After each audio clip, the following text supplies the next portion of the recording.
Bon voilà, après on est le lendemain du Belgium Auto Show, donc je recontinue. Donc je refais passer la puissance de l'habitacle.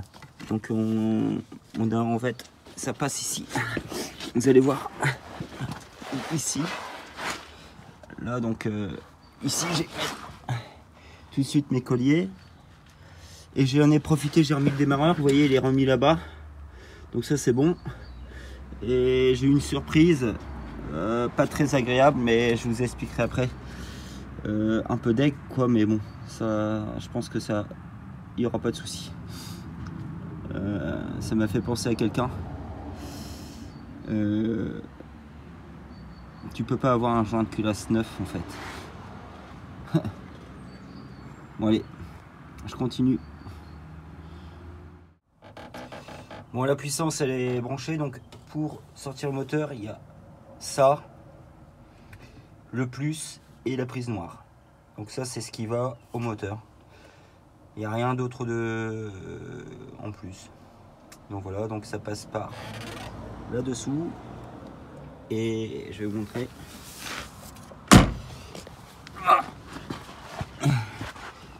Là, et vous voyez, là il était un peu trop. Je l'avais claqué là, ça n'allait pas, donc je l'ai remonté pour qu'en fait il suive bien ici, qu'il soit bien plaqué sur. Ici il y a un genre d'isolant. Vous voyez, et comme ça pour qu'il soit bien plaqué. Donc là on est bon, on est tout bon. Et je vais pouvoir la reposer au sol. Il n'y a pas de fuite d'huile, c'est normal, il n'y a pas encore d'huile. Il y a des trucs. Après il y aura des trucs que je devrais modifier, mais ça c'est fait. Donc la puissance est mise et le démarreur il est remis. Donc sur ma fameuse liste qui est là-bas, bon, je enlève des trucs.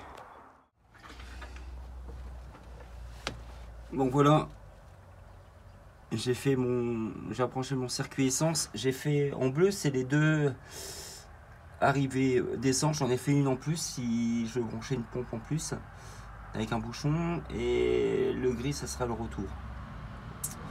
Voilà, la prise là que vous voyez là, je la virerai, c'est l'ancienne prise de l'ancienne pompe à essence qui me sert plus. Donc voilà, donc j'ai avancé, j'ai mis le tuyau de pression cache culbuteur. Donc ça c'est remis à la bâche à huile. Et voilà, donc j'arrête aujourd'hui.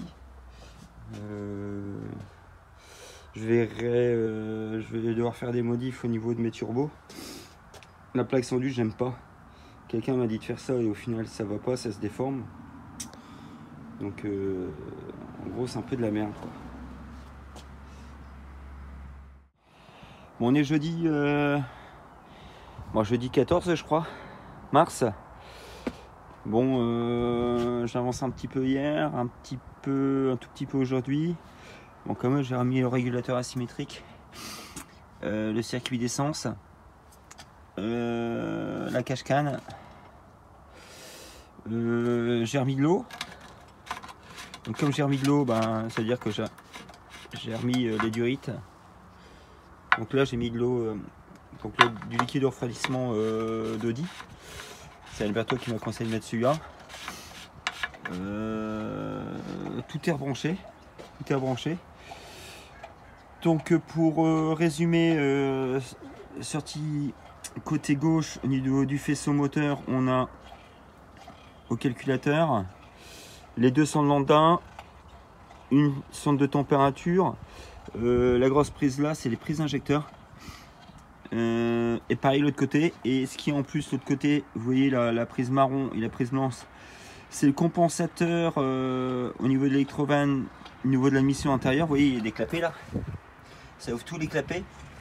Et celle après, c'est celle au milieu. Ici, il y a un gros clapet. Je vais dans mes vidéos d'avant. Donc il y a ça en plus. Il y a aussi une prise qui n'est pas branchée. Je crois que c'est celle-là. Je vais vous montrer. C'est au niveau de l'échappement. Et pour l'échappement, et moi j'en ai plus, c'est l'électrovanne d'échappement. Pareil de l'autre côté. En plus, là, vous voyez ce qui pend, ça j'ai viré, c'est ce qui est charbon actif. Et après, il me reste en gras encore les deux papillons à brancher, donc il y a ça aussi encore. Et les deux débitmètres, ils sont ici. Comme vous pouvez voir là-bas, j'ai remis mon tuyau de dépression Mastervac. J'ai rebranché aussi les deux prises de boîte de vitesse. Donc il y a le capteur de position déjà. Et le capteur d'arbre primaire qui est de l'autre côté de position, s'il tourne ou pas.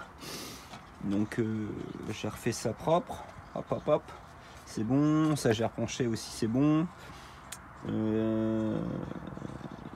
Faut être méticuleux et bien tout noter, qu'on ait une idée pour pas qu'on oublie. Bah, y a ça, tu le notes et après tu le barres quand tu l'as fait avant le démarrage. De toute façon, ce sera plutôt un mise en pression, bougie virée et injecteur débranché. Comme ça, en fait, bah, tu fais tourner ton moteur, il est plus facile à tourner et ta pression d'huile elle peut monter. Donc voilà, donc côté partie moteur, habitacle, il y a encore pas mal de câbles à repositionner.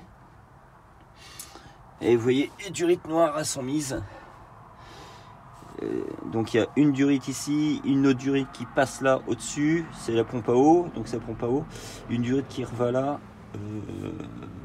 Donc voilà, donc ça avance, ça avance. C'est long, mais faut faire ça bien. Ici, c'est, vous voyez, ce tuyau qui... Donc ça va au compensateur en haut, ici.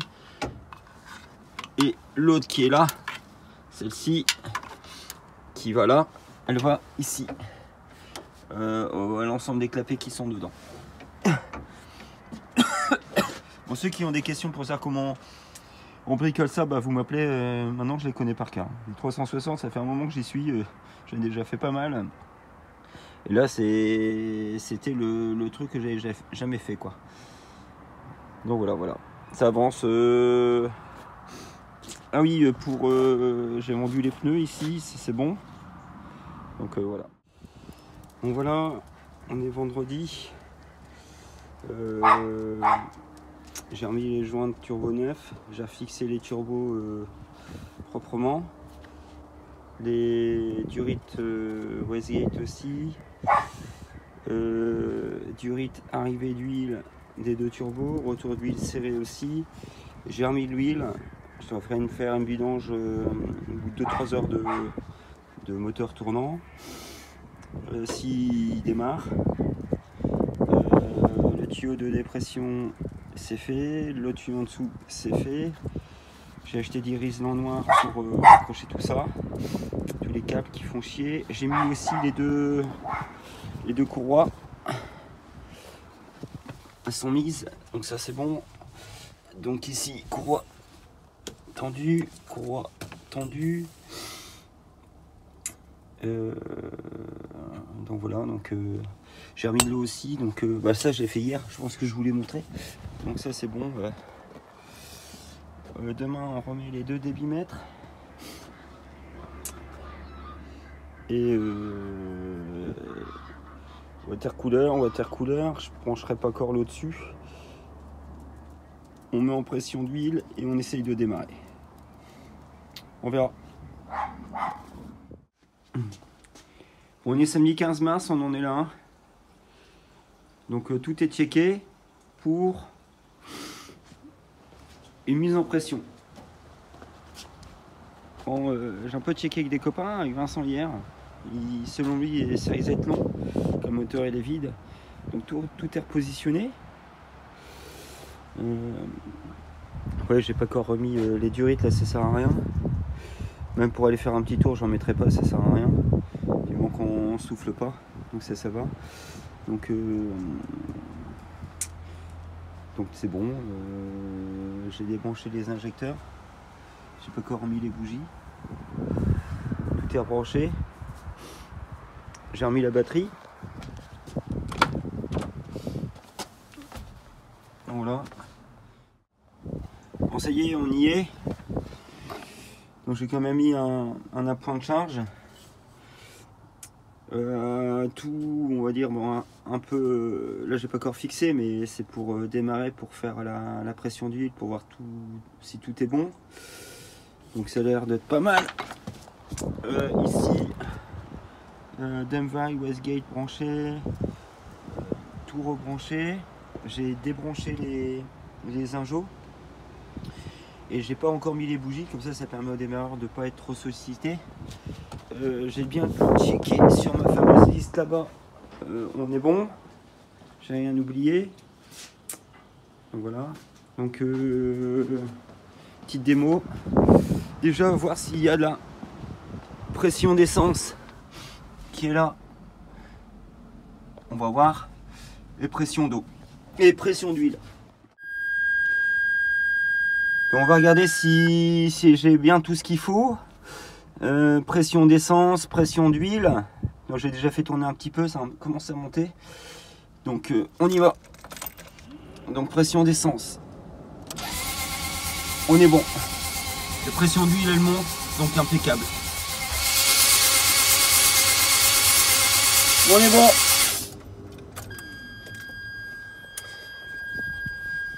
Je suis content.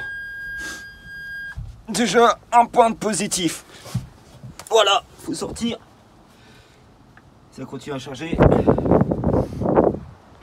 Donc content. Première étape, bien. Bon voilà, on y est. J'ai tout placé comme il fallait. On va la démarrer.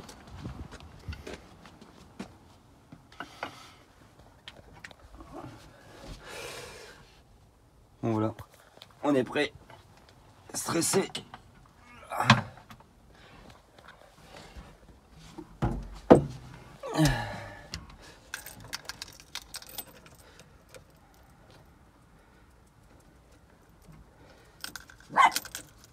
Coupe la lame. On y va tout le temps.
Bon voilà les gars, on est le 17 mars.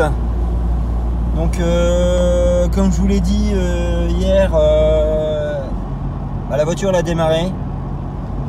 Je suis super content. J'ai eu des petits moments de doute à certains moments après démarrage. Petite tache d'huile sous la bagnole. Donc après avoir vérifié, ça venait au niveau d'une petite vis que j'avais pas resserré au niveau du joint de cache-culbut. Donc c'est sointé par le cache-culbut, donc ça s'est résolu. J'ai remis de l'eau de liquide de refroidissement, ça chauffait, il y a une petite purge au-dessus de la pompe, j'ai purgé, j'ai remis. Donc au bout de 15 minutes c'est monté à 100, 110, donc je pense que c'est normal, c'est du statique. De toute façon c'est rechecké, mais donc super content. Donc depuis que le moteur il a pété, c'était le 1er novembre, on a le joint de culasse, donc c'était énormément de boulot avec des moments de doute. Donc c'était un truc de fou. À peu près, vous comptez 200 heures de travail dessus. Donc là, à la suite, je vais rouler un peu comme ça. Je refais mon circuit d'eau, water cooler. Je roule un peu comme ça. Après, je remettrai un radiateur plus important au niveau des water coolers. Une petite prise d'air sous la voiture ou sur les bas de caisse pour ramener de l'air en water cooler. Enfin, radiateur d'eau des water coolers. Et ensuite, préparation, on va chez Evolve ou peut-être un autre, j'en sais rien, j'ai d'autres contacts aussi, parce que peut-être l'idée c'est pas forcément travailler sur les deux boîtiers ECU d'origine, c'est mettre on va dire une gestion programmable, mais ce qui est compliqué c'est pas une boîte manu, donc on fait là-dessus il y a un boîtier TCU qui est en liaison avec les deux ECU moteurs, et le boîtier de TCU c'est lui qui gère la boîte manuelle mais robotisée avec un groupe hydraulique, donc il y a des paramètres, des entrées et des sorties qu'il faut pas négliger pour avoir un bon passage de boîte donc coffre. Donc là maintenant avec mes pistons basse pression,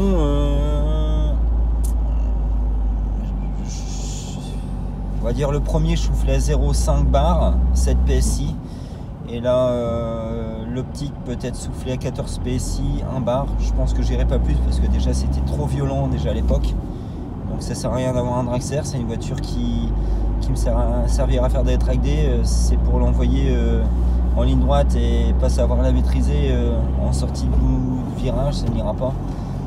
Donc voilà, donc c'est la dernière vidéo de cette longue série où vous avez vu beaucoup de choses. Vous avez vu le moteur dans son détail, avec les couples, avec le chemillage, bon, j'arrive pas à le dire, bon bref.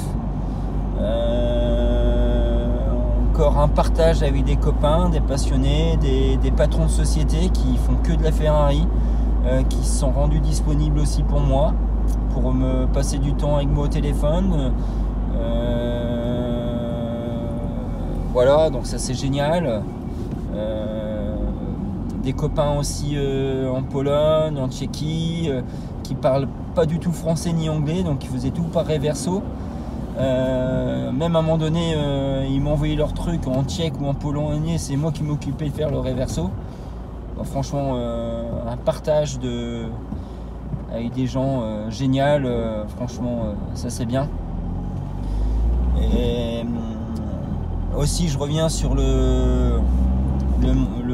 l'expo que j'ai fait, le Belgium Moto Show. Je l'ai fait, je suis content, mais c'est quelque chose que je ne ferai plus. Parce qu'en fait moi j'aime bien partager, et quand tu vas là-bas tu vas uniquement regarder les voitures et tu peux pas discuter avec les propriétaires, parce que les propriétaires sont forcément pas à côté de leur bagnole. Donc et après c'est beaucoup ouais, t'as vu ma bagnole, et en fait les gars ils connaissent rien du tout. Ils aiment bien faire des rupteurs dans les grandes salles. Donc il y avait des gars connus, un POG qui faisait que ça, des rupteurs. Bah, après il y a des gamins, je les vois, ils étaient fous, ils étaient contents quoi, donc ils donnaient, on va dire, du plaisir comme ça. Mais bon, moi mon truc c'était pas forcément ça. J'ai vu, bah si, j'ai quand même vu un pote qui avait sa F40, donc ça c'est cool. On a pu parler un petit peu, donc ça c'est bien. Mais voilà, donc fin de cette longue série de démontage, remontage moteur. J'espère que là je vais plus devoir le démonter, parce que franchement j'en aurais envie de vomir. Bon voilà les gars, tchuss. Et si vous avez des questions sur ce modèle là, sur la 360 Modena, je commence à connaître. Et ciao. Ça pousse.